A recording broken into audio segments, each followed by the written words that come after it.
The big news about 30 minutes ago is Chris Peterson has decided to take another job leaving Boise State after all these years.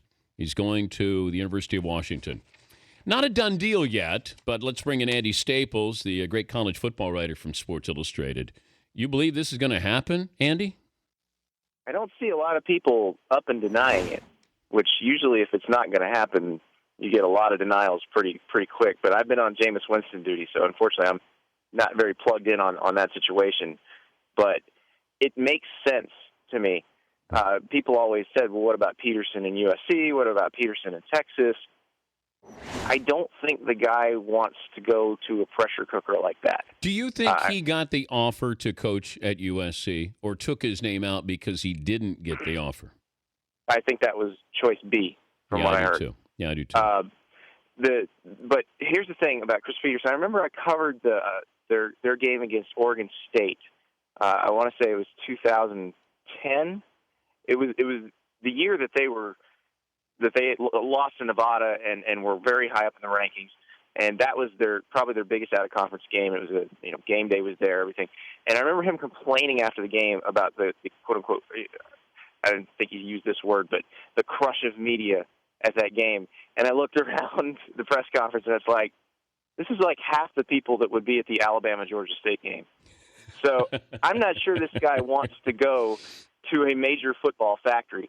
So here he gets to go to a very good Pac-12 school, major conference, all the resources you need in a very good city, but it's a pro town. They're worried about the Seahawks. They're worried about the Mariners. They're not worried that much. You're dealing with the Seattle Times beat writer, Adam Jude, who does a great job, by the way. But you're not dealing with a huge crush of me. It's not like coaching at Texas or coaching at USC or coaching at Alabama where it's a huge deal. But did UW upgrade? Yeah. With Chris Peterson? I think they did. And everybody keeps saying, well, Dan Hawkins, didn't have success at Colorado after he left Boise State. One of the things that people said after Chris Peterson took over for Hawkins at Boise State is, oh, wait, maybe Peterson was the brains of the outfit. Maybe he was the one who was the driving force behind a lot of the success. Look, to do what he did at Boise State and to do it for as long as he did, sustaining the success is the hard part over multiple recruiting classes.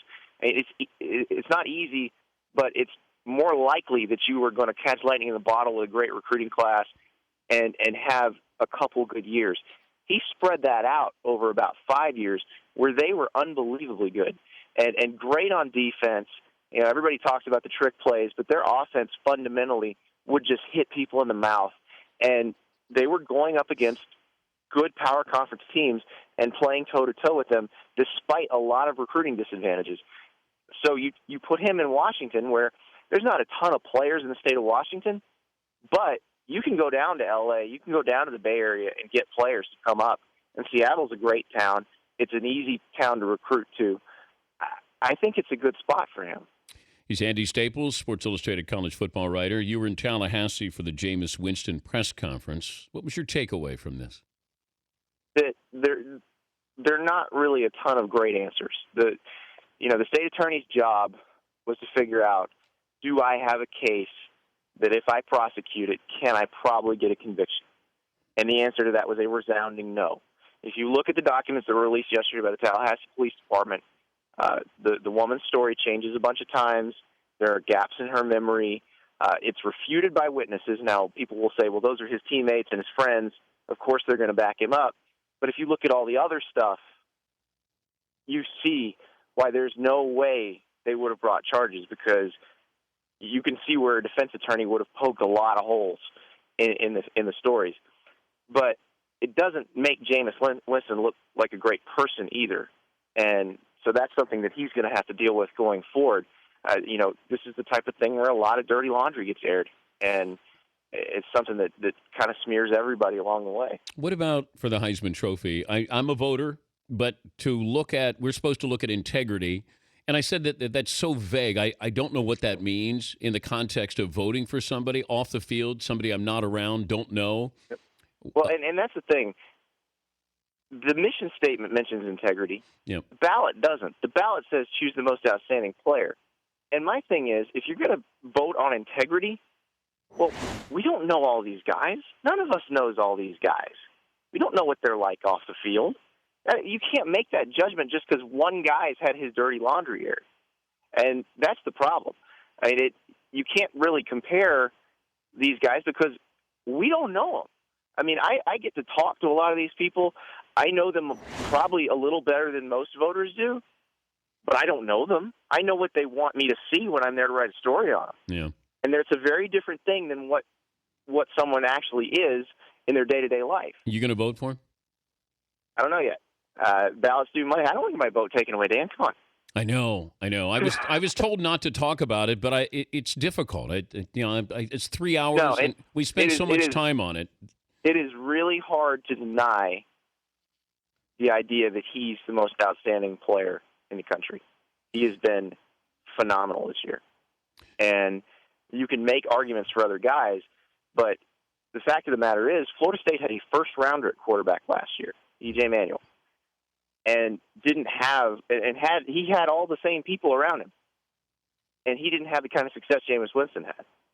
So that should tell you something. Yeah, but then, people told me yesterday without Winston they could still win the national championship. Yeah, that was some idiot. Oh, wait, exactly. That was me. Yeah, it was you. No, I wasn't going to name you, Andy. But no, it's true though. They are loaded, and that is one thing I would bring up. If you are a Heisman voter and you're deliberating over this, let's look at Jameis Winston, who has more offensive talent around him than any other quarterback in the country. Now let's look at Aaron Donald, the great defensive tackle at Pittsburgh.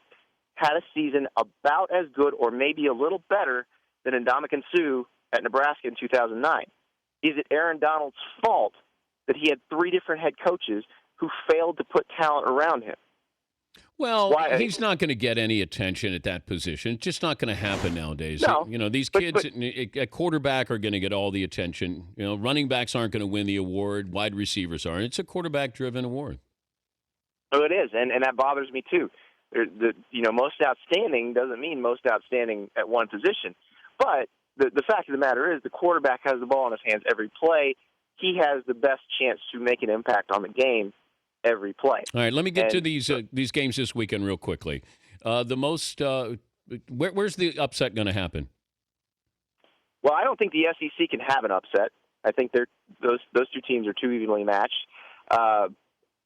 The upset, the most likely chance of an upset is in Indianapolis. So Michigan State and Ohio State. Yep. Yeah. Okay, what happens? I mean, we don't know. Okay, Missouri Auburn. Who you got? Feels like Missouri's a little better, but every time I watch, Auburn is pulling off some miracle. So I would think the miracles run out eventually. So let's say Missouri. All right. Ohio State, Michigan State. I think Ohio State's going to win. I think it's going to be really close, but I think Ohio State's going to win. Duke have any chance? I don't think so. All right. Well, safe travels to Atlanta, and thanks for joining us, Andy. We appreciate it. Thanks, Dan. All right, buddy. The Dan Patrick Show, weekday mornings on Audience.